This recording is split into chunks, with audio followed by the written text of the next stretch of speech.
کچا چھبانے کے لیے تیار ہے۔ عزیزان گرامی، میں غوث پاک کی تحریک آپ کو بتا دوں کون سی تحریک تھی۔ وہ صلاح الدین ایوبی جو بیت المقدس فتح کیا، یہ غوث پاک کی تحریک ہے۔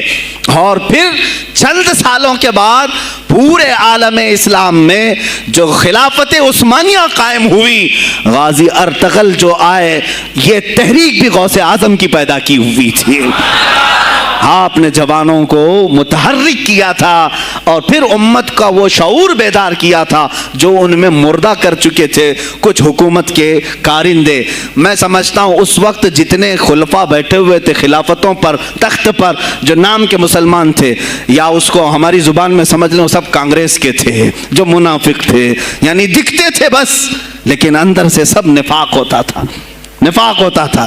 ہاں میں صاف کہوں گا، بغداد میں بھی کانگریس کا خلیفہ رہا ہوگا، مصر میں بھی اور ترکی میں بھی اور نیشاپور میں بھی، اس لیے کہ مسلمانوں کے خون چوس کر کے تخت پر بیٹھ تو جاتے لیکن پوری زندگی گزر جاتی، میرے مصطفیٰ کا نام تک نہیں لیتے تھے، ان کو بٹھاتے تھے مسلمان۔ آج آپ بھی تو یہی کر رہے ہیں، یہی کر رہے ہیں۔ ہم اپنا اپنا سمجھ کر کے جن کو اوپر تک بٹھاتے ہیں، پوری زندگی چھان مار کر کے دیکھ لو، کبھی یہ نظام قرآن کی کبھی بات کیا ہے؟ کبھی میرے مصطفیٰ پر آنے والی آنچ کے لیے کھڑا ہوا ہے؟ کوئی نہیں کھڑا ہونے والا ہے۔ ان کے سفید کرتے اور ان کے سفید پاجامے سب کفن بن کر رہ جائیں گے اور کچھ بھی نہیں ہوگا۔ عزیزان گرامی وقار، آپ کو سرکار بغداد رضی اللہ تعالیٰ عنہ کی تحریک میں بتاؤں، ترکی سے نکلنے والی خلافت عثمانیہ یہ غوث اعظم کی پیدا کی ہوئی تحریک تھی۔ اتنا ہی نہیں، آپ کے آخری زمانے میں سرکار خواجہ غریب نواز معین الدین چشتی رضی اللہ تعالیٰ عنہ کی ملاقات بغداد میں ہوئی، معین الدین اجمیری رضی اللہ تعالیٰ عنہ کی ملاقات ہوئی۔ تاریخ دان نے لکھا، آج میں نے پہلی مرتبہ اس کو پڑھا اور آپ کے سامنے پہلی بار بتا رہا ہوں، سرکار بغداد اور حضرت خواجہ غریب نواز کی ملاقات کے بارے میں بہت سارے باتیں چلتی ہیں کتابوں میں بھی، میں نے اپنے مرشد سے بھی پوچھا تھا۔ بہرحال ایک کتاب سے مجھے آج یہ بات ملی کہ سلطان الاولیاء غوث پاک نے حضرت خواجہ غریب نواز کو کیا وصیت کی تھی، کیا کہہ کر کے بھیجا تھا۔ ان کے پاس غوث پاک نے، غریب نواز نے بہت ساری انعامات، اوراد، وظائف، طرق، اجازات سب حاصل کیے، لیکن ہندوستان جب آئے کیا کیا انہوں نے؟ یہ بھی بتایا گیا کہ غوث پاک کی یہ تحریک تھی۔ کیا؟ سلطان الہند سرکار غریب نواز نے شہاب الدین غوری کو بلا کر کے ہندوستان میں پرچم اسلام لہرانے کا حکم دیا تھا۔ یہ تحریک بھی سرکار غریب نواز نے لائی تھی بغداد کے ولی کامل سے۔ تم کیا سمجھتے ہو یہ اولیاء خالی مسلح لے کر کے گھومتے تھے؟ یا اولیاء اکرام صرف گدی نشین تھے؟ نہیں میرے عزیزو، یہ حکومت وقت کو آنکھ میں آنکھیں ڈال کر بات کرتے تھے اور پھر نظام مصطفیٰ کی بات للکار کر کے کرتے تھے۔ آج کے زمانے میں کچھ لوگوں نے اولیاء کو ایسا پیش کیا ہے جیسے وہ درویش بس جنگل میں رہتے تھے اور کچھ نہیں۔ نہیں میرے عزیزو، وہ اللہ کے شیر تھے، اللہ کے شیر تھے۔ اسی لیے تو اقبال نے کہا ہے، اللہ کے شیروں کو آتی نہیں روباہی۔ وہ کبھی لومڑی پن کا انہوں نے اپنے آپ میں اظہار ہی نہیں کیا کہ نہیں یہ بھی چلے گا وہ بھی چلے گا، کبھی نہیں۔ وہ گرجتے تھے اپنے تخت پر، اپنی خانقاہوں پر۔ دیکھیں خلیفہ مستنجد باللہ، ابو المظفر اس کو کہتے ہیں، بغداد کا وہ خلیفہ، عباسی خلیفہ، بڑا طاقتور، اور اسی کے زمانے میں غوث پاک ہیں۔ ایک فارس سے آنے والے اجمی عبد القادر، شیخ عبد القادر، جب بغداد کی جامع مسجد میں بیان کر رہے ہوں، در و دیوار ہل رہے ہیں۔ وہ اپنے خلافت کے دربار میں بیٹھا ہے خلیفہ، اچانک بہت زور کی آواز آئی، پورے محل میں گونج گئی۔ پوچھا یہ آواز کیسی بغداد میں؟ لوگوں نے معلوم کر کے بتایا کہ شیخ عبد القادر جیلانی نے چھینک ماری، ان کے مریدوں نے صرف جواب دیا ہے۔ ان کو چھینک آئی تھی، جواب میں لوگوں نے یرحمک اللہ کہا، وہ خلیفہ وقت کے محل تک پہنچ گئی آواز۔ تو اس نے کہا یہ تو پورا ہلا دینے کی بات ہے۔ ایک بات یاد رکھو میرے عزیزو، آواز ہو سکتا ہے تمہاری مسجد سے باہر جائے نہ جائے، تمہاری آواز کا دار و مدار تمہارے گلے پر نہیں ہے۔ ایک بار تم پکارو گے پہنچانا میرے مولا کا کام ہے۔ اب ہماری آواز کہاں کہاں تک پہنچتی ہے، کس کے ٹائر پھٹتے ہیں، یہ سب بعد کی بات ہے۔ تم پکار کر کے تو دیکھو۔ اللہ رب العزت کے نام پر عزیزان گرامی وقار مستنجد باللہ آیا اور وہی کیا جو ہر عیاش کرتا ہے۔ ظاہر سی بات ہے مولوی صاحب کچھ لے دے کے چھوڑ دو، جان بخش دو، جاؤ کہیں بیٹھو، آپ اللہ اللہ کرو۔ کہاں یہ حکومت سیاست کی باتوں میں آپ آ گئے؟ چند دنوں پہلے میں نے بھی سیاست کی بات کی تو مجھے بھی ایک مشورہ ایسا آیا کہ آپ کو انٹرسٹ ہے ایم پی بننے کا، ایم ایل اے بننے کا؟ میں نے کہا مجھے انٹرسٹ تو نہیں ہے لیکن کرسی صاف کرنے کا انٹرسٹ بہت ہے، اس پر جو کچرا ہے اس کو صاف کرنے کا انٹرسٹ بہت ہے۔ انشاءاللہ العزیز وقت آئے گا وہ صاف ہوں گی بھی۔ عزیزان گرامی مستنجد باللہ 10 اشرفیوں کی تھیلیاں لے کر سونے کی غوث پاک کے دربار میں آئے۔ آپ مریدین کے ساتھ بیٹھے، ارے وہ حال و قال کی مجلسیں ہیں۔ مستنجد باللہ آیا غوث پاک کی بارگاہ میں، کہا کہ یہ حضور آپ قبول کر لیں، نذرانہ ہے۔ آپ نے کہا تو رکھ لے اپنا نذرانہ، تو اپنے پاس رکھ لے۔ کہا کہ ہدیہ قبول کرنا سنت ہے، آپ سنت کے خلاف کرتے ہیں۔ غوث پاک نے کہا اللہ ایک تھیلی لیا اور اپنے بغل میں دبا کر کے اس کو نچوڑنا شروع کیا تو اس سے خون ٹپکنا لگا۔ خون اتنا ٹپکنے لگا تو حاضرین مجلس دم بخود رہ گئے۔ خلیفہ مستنجد باللہ بھی دیکھ رہا تھا۔ غوث پاک نے فرمایا ابھی تو یہ ایک تھیلی ہے، میں 10 کو نچوڑوں گا تو یہ خون تیرے دربار تک پہنچ جائے گا، تیرے دربار تک پہنچ جائے گا۔ تو مجھے وہ اشرفیاں دینے آیا ہے جو تو نے غریبوں کے مال کو چوس کر کے حاصل کیا، تو مجھے خریدنے کے لیے آیا ہے۔ اگر مجھے تیرے خاندان کی حرمت کا خیال نہ ہوتا تو میں آج پورے بغداد کی نالیوں میں اسی کا خون بہاتا۔ خلیفہ مستنجد باللہ بے ہوش ہو گیا، اور اس کے بعد جب ہوش آیا اس نے توبہ کیا اور آپ کے ہاتھ پر بیعت بھی کیا۔ اب اس کے بعد وہ خلیفہ ایسا پاک ہوا، نظر غوث جو پڑھی۔ اب اس کے بعد دربار خلافت کے حالات کیا ہو گئے سنیں۔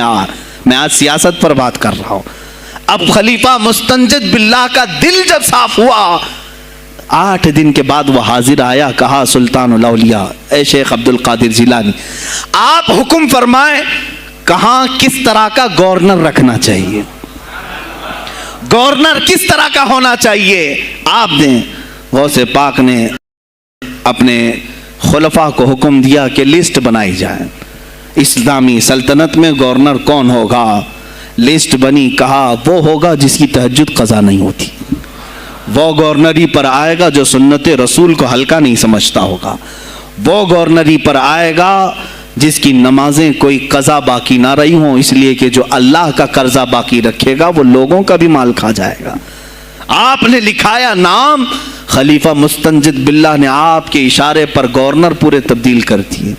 ہر جگہ پر ایسے لوگوں کو رکھا جو سرکار غوث پاک کے یا تو مرید تھے یا خلیفہ تھے یا شاگرد تھے، اور ان کے دلوں میں اللہ کا خوف تھا، اور وہ پورے بغداد اور آس پاس کی سلطنتوں کو سنبھالے ہوئے تھے۔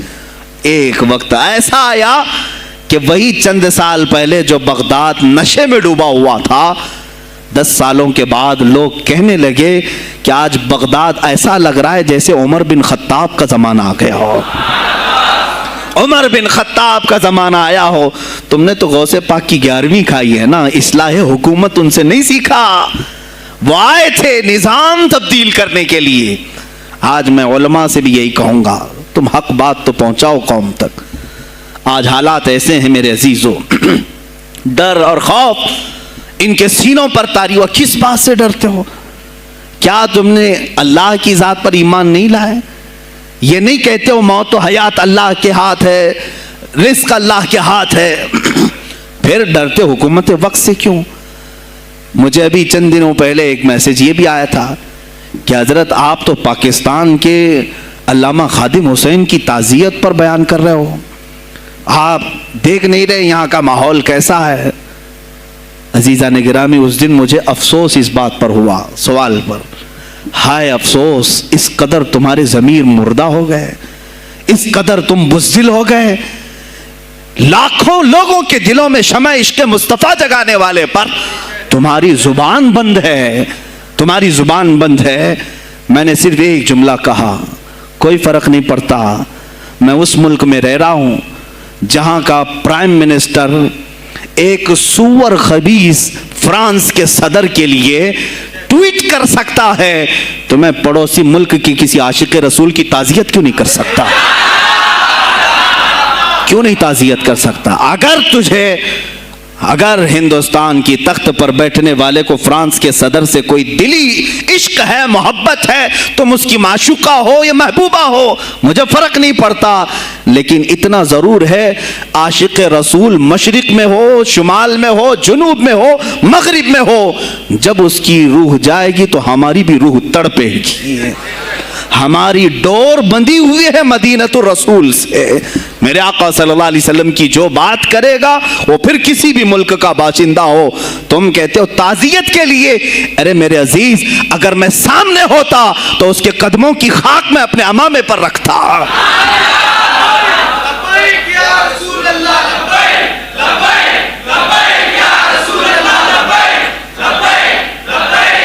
عزیزان گرامی وقار, یہ بہت خاموشی ہم نے اختیار کی, بہت خاموشی. کوئی بات نہیں, تم دیکھو گے حالات خراب ہونے کی جو شکایات آج کر رہے ہیں علماء, تم سب کے سب جاؤ گے. مجھے ابھی بچوں نے بتایا کوئی کانگریس کے لیڈر کا انتقال ہو گیا تو پیر صاحب تعزیت کے لیے باہر کھڑے ہو گئے, باہر آ گئے. ہم ان کی تعزیت کرتے ہیں. ڈوب مرو چلو بھر پانی میں, تمہاری گدی پہ ہی مر جاؤ. تمہاری زبانوں پر جب عاشق رسول کے لیے تعزیت کے الفاظ آنے میں ہچکچاہٹ آتی ہے, کون سا عشق رسول, کون سا کلمہ تم نے پڑھا ہے؟ غوث پاک کی اگر تمہارے اندر ذرا برابر بھی نسبت ہے تو میں کہوں گا میرے عزیزو, سلطان الاولیاء غوث پاک عاشق رسول ہی نہیں, فنا فی الرسول تھے. میرے نبی کی بات پر اگر کوئی انگلی بھی اٹھاتا, آپ یا تو اپنی کرامت سے اس کا منہ توڑ جواب دے دیتے. کسی عیسائی نے صرف یہ کہا تھا میرے نبی عیسیٰ افضل ہے, وہ مردوں کو زندہ کرتے تھے, آپ کو جلال آیا, کہا محمد افضل نہیں ہے اس لیے کہ وہ مردے زندہ نہیں کرتے تھے, آپ اس کا ہاتھ پکڑ کر قبرستان لے گئے. میرے نبی پر بات کرتا ہے, میں تجھے زندہ کر کے دکھاتا ہوں. اپنی کرامت سے مردے کو زندہ کر کے دکھایا. اب بول کون افضل ہے, عیسیٰ افضل ہے کہ میں افضل ہوں؟ تو نے تو عیسیٰ علیہ السلام کو مردے زندہ کرتے دیکھا تو نہیں, لیکن عبد القادر کو سامنے دیکھا. غوث پاک نے کہا میں اپنا موازنہ عیسیٰ علیہ السلام سے نہیں کرتا ہرگز, لیکن یاد رکھنا میرے نبی پر اگر زبان کھولے گا تو عبد القادر اپنے قدم سے اس کو جواب دے گا. وہ جواب دیتے. آپ کی زندگی ناموس رسالت کی حفاظت کے لیے گزری ہے. سلطان الاولیاء غوث پاک رضی اللہ تعالیٰ عنہ کی بارگاہ میں جب ایک سوال آیا کہ لوگ کہتے ہیں نبی ہر جگہ کیسے حاضر ہو سکتے ہیں, آپ نے خود کر کے دکھا دیا. کوئی صاحب آئے, کہا ہمارے گھر دعوت ہے آپ تشریف لائیں, کہا ٹھیک ہے آتا ہوں. تھوڑی دیر بعد دوسرے آئے, کہا ہمارے گھر دعوت آپ آئیں. سیم ٹائم پہ کئی 70 لوگ آئے, سب کی دعوت قبول کی. دوسرے دن شام میں لوگ آ کر کے فخر کر رہے ہیں آج میرے گھر شیخ عبد القادر جیلانی آئے تھے. دوسرا کہہ رہا نہیں میرے گھر آئے تھے. تیسرا کہہ رہا میرے گھر آئے تھے. ایک وقت میں سب گھروں پر کیسے؟ سبوں نے کہا انہیں سے پوچھتے ہیں وہ کہاں گئے تھے. جب لوگ آئے تو سننے میں یہ آتا ہے کہ آپ ایک درخت کے نیچے بیٹھے تھے. لوگ سوال کرنے کے لیے آئے, سب آپس میں کہہ رہے ہیں ہمارے گھر آئے تھے, ہمارے, آپ بتائیں کیا کس کے گھر گئے تھے؟ تو انہوں نے کہا درخت کے اوپر دیکھو. تو لوگوں نے درخت کے اوپر نگاہ ڈالی تو دیکھا ہر پتے پر شکل عبد القادر نظر آ رہی ہیں. فرماتے ہیں اللہ نے عبد القادر کو یہ اتنی قدرت دی ہے کہ بیک وقت وہ کئی جگہوں پر حاضر ہو سکتا ہے. تو جب ایک غلام رسول کو اللہ نے یہ طاقت دی تو رسول مختار کو کتنی طاقت دی ہوگی. انہوں نے ناموں سے رسالت کو واضح کیا ہے. میرے عزیزو, اولیاء کاملین اسی لیے آتے ہیں, وہ نبی کا پرتو بن کر کے آتے ہیں, اور آج ان کے نام کی 11ویں کھا کر کے موٹے ہو رہے ہیں, بس اور کچھ نہیں. اور لوگ یہ سمجھتے ہیں نفس کو موٹا کر کے تم اپنی زبانوں میں گھی لگا چکے ہو, بولو گے تو پکڑے جاؤ گے, بولو گے تو تمہارے اوپر کیس ہو جائے گا. ہو نہیں تو میرے عزیزو, آج تو حالات ایسے ہیں. میں رو پڑا کل جب مجھے یہ رپورٹ ملی کہ صرف ہندوستان کی سوشل میڈیا پر 25,000 پوسٹ میرے نبی کی شان میں گالیاں دی گئی ہیں. 25,000 لوگوں نے گستاخی کی ہے.